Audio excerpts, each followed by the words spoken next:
you the latest updates in terms of the United States. Over 1 million cases. Today we bring in a street expert to see if people in the streets are taking this pandemic seriously. I have joining me someone who wants to be addressed as the Corona Advisor. Mr. Corona Advisor,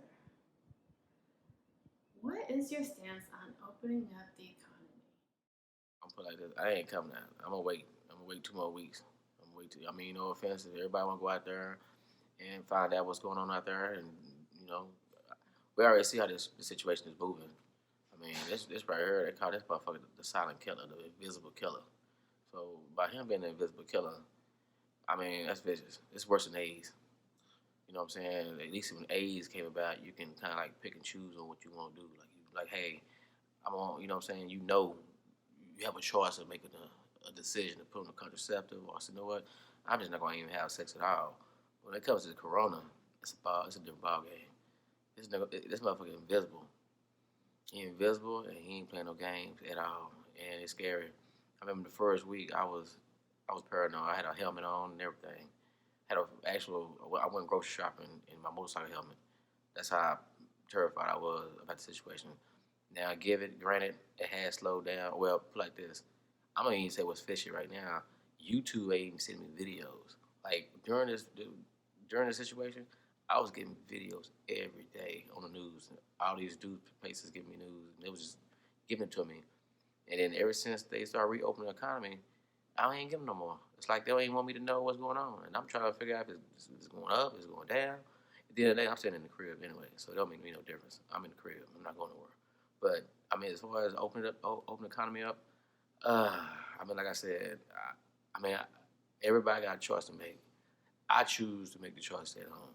Now, I just hope that I mean, and time will tell too. Here, the good news about the situation is time will tell. I mean, by this killer moving the way he moved fast too. The way he moves so fast, and give me about 2 weeks. I'll let you know how I feel. But right now, I'm staying at the crib, so that's my stance right there. What are your predictions of COVID moving forward given the way each state is handling it? Well, sure. I mean, like I said, different states different. Like I mean, New York is you gotta understand something. New York and California, them are very very high profile states where people travel to. Nevada, same place. If I'm not mistaken, those are the top three places that was hit the worst. So with that being said, down south is a different situation. They got a little bit more landscape, flat lands. I mean, depending on where you at. I can speak about Texas. That's where I'm from. Texas is a situation where you don't even have to go. You go outside, your neighbor way over there, you're way over here, or even in apartments, you just scattered. You know what I'm saying? You got space. It ain't that cluttered. You know what I'm saying? So I'm sure I've been a few places down south. So I mean, everybody got that same little look, but for the most part, down south is more scattered. So I can see why people take it lightly because it ain't really hit hard. Like even my homeboys right now, they ain't paying attention to Corona. They don't even respect Corona. They out in the streets chilling. They don't have no fear, no regard for the Corona. They don't care. I mean, hey, teach their own. Had a female tell me she got God on her side. I can't dispute that. You know what I'm saying? So I ain't saying I'm a saint. I do dip out. I do have to make errors and whatnot. You know what I'm saying? But at one point in time, I wasn't doing nothing. I was in the crib chilling. I wasn't moving around, nothing. It was like a lockdown for me. And when the person left, I was terrified. I promise you, I was terrified. I was like, oh man, this motherfucker might come back with this virus. And I was like, man, I might just keep my distance just for a couple of days. But I was just thinking crazy because I was ignorant at the time about the virus. It took me a while to catch on. To be honest with you, it took me a while to catch on. My mama told me about the virus. She was sending group texts to the family, and I wasn't paying attention to them. When I get a group message from them, it's like, so what? It's them, it's family. Ain't talking about nothing. But I remember she kept saying virus and virus. And I'm like, mama, bless her heart, because she a mama. You know what I'm saying? I'm like, she's a mama. She on some old school stuff, whatever case may be. Come to find out about a month later, I say around, I know it's spring break for me, because spring break I was supposed to go out of town, but I decided, I mean, it was on the news real heavy. I was paranoid. I wasn't going no more. So, yeah, around spring break it got real serious. So from that point on, I've been taking it so serious. But like I said, the way I see people move now, it has made it more easy for me to. It has relaxed my mind. And I mean, I think that most of the people, especially youngsters, they realize people, everybody's not dying off this. Only selective people are dying. So that's, I think that's need to be understood. People knowing that, you know what, it's part of my language, but fuck it. You know what I'm saying? I'm healthy. I'm a heal through this situation. You know what I'm saying? So I ain't saying everybody like that, but some had that attitude of saying, hey, you know what, hey, I'm gonna live to see another day. So me, I look at it from a different standpoint. Me, it'll devastate me knowing that I gave it to somebody. Like on my recklessness. I was outside knowing this is serious, and then I get it. And then I give it to a loved one. I'll be crushed. I ain't gonna lie to you. So it's like it's like I killed somebody. So I'm trying to not only look out for myself, but I'm looking out for the other people. So that's a scoop on that. Last but not least, what advice do you have for our watchers? Mm, advice. Well, I got some great. Well, to me, it's great advice for me. So when I get sick, well, that's a lie. Let me backtrack. Advice. Best thing I can tell you to do is if you do get sick, stay up. Don't lay in that bed. You gotta get up. Matter of fact, either stay up or use your brain. So one or two. It gotta be used in a harsh way. I mean, you gotta use it. You gotta use it. It can't be relaxing. And all that I can tell you about that, and I can tell you some more, is I preach to people that when you're sad, don't lay down in bed. The worst place to go when you're sad is laying down. I learned by experience, so I can preach it. I would get sad at times, or I was going through something at times, and I lay down. And when I lay down, it got worse. Like it just compiled and compiled, and it got worse and worse. And I didn't understand why. And then I remember a few times I got up, and my body started to move. And when I started moving, it was like, hold up, the problem wasn't as severe. I'm not saying the problem gonna go away, but it just, I think you're in a vulnerable, put yourself in a vulnerable place when you lay down like that. And I was, so to make a long story short, I can give details later, but for the most part, you gotta get up, you gotta stay active.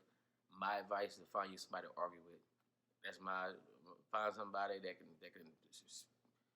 what's that word I'm looking for? I would say stroke your brain cells. You know what I'm saying? Get you crunk because this is a fact. A close one. I'm not gonna give their identity up or their relationship with me up, but this is somebody dear to me, and they had coronavirus, and I believe I might be selfish, but they was trying to hide it from me, and during the time I would call, they was like, "Oh, everything's all good," and they did it for a reason. They didn't want us to worry. So I remember calling this person about another person, and I'm talking about this other person. I'm going in, and I'm like trying to get her to help me out, and she arguing back, and she going with that person. And it was a lot of debate going on. It was constructive debate, not bad, but constructive. And I kept her brain going, and whether she realized it or not, it helped her. I'm not taking out of credit. I'm not taking no credit. I mean, but I just know how I am when I'm sick. I know how I am when I'm doing something, and so I know if my mind goes off to another place, it goes off. Man, I can I can go straight blunt. Sex. When it comes to when I was a kid, I remember I learned early when I was a kid. I had sex on the carpet floor, and I didn't feel nothing. I was doing my thing. I'm not gonna go into detail. I was young, and when everything was done and we went our separate ways, I felt something burning. Matter of fact, I felt something burning, and I looked down. I said, my knees was it wasn't both of them was burning. And at my first time ever seeing this, I had a carpet burn. Anyway, during the time of the situation of the actual intercourse, I didn't feel none of that. My mind was so in tune with that woman. I didn't know I had a fucking. I didn't know my knee was scarred up. I didn't know I was skinning my knees up. Just like the time I was sick one time. I mean, I was coughing. I was young again. I mean, I kept coughing, But I mean, I was healthy enough to fuck. But at the time, I wasn't feeling too good. And so Yeah, we started having sex, and next thing you know, my cough was gone. I ain't gonna lie to you. I don't even remember coughing no more until I nutted. As soon as I nutted, boom, that mother cough came right back. It was crazy. So I just let you know your mind can go real deep. So anyway, back to how they relate to this. When you put yourself in a situation where your mind can escape your reality and kind of go focus on something else. Like for example, I mean, I guarantee if you sick, this probably a bad example, but come to find out your other partner or your loved one is on the phone sneaking with somebody else or doing something, or another relationship, and you're sick.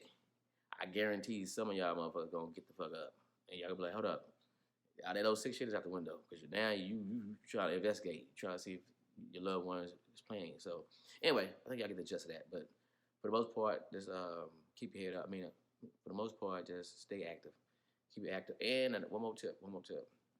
Um, I say this to the youngsters. For the youngsters or for the people that's not taking the quarantine serious, think about the fact that if you put yourself at risk of a car wreck or a basketball injury or any type of sports injury or any type of thing that'll put you in the hospital, COVID is in them hospitals.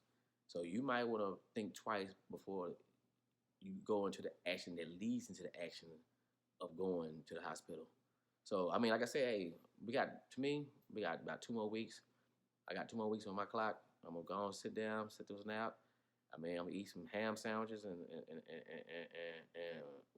ramen noodle soups and lock it up. You know what I'm saying? So that's my little situation, and hopefully, if 2 more weeks everything pop out right, then we good. But much love. That's all I gotta say.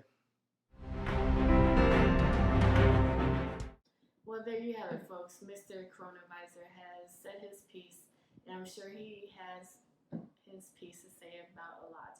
It's up to you, folks, to either be safe or not. But I say be safe out there.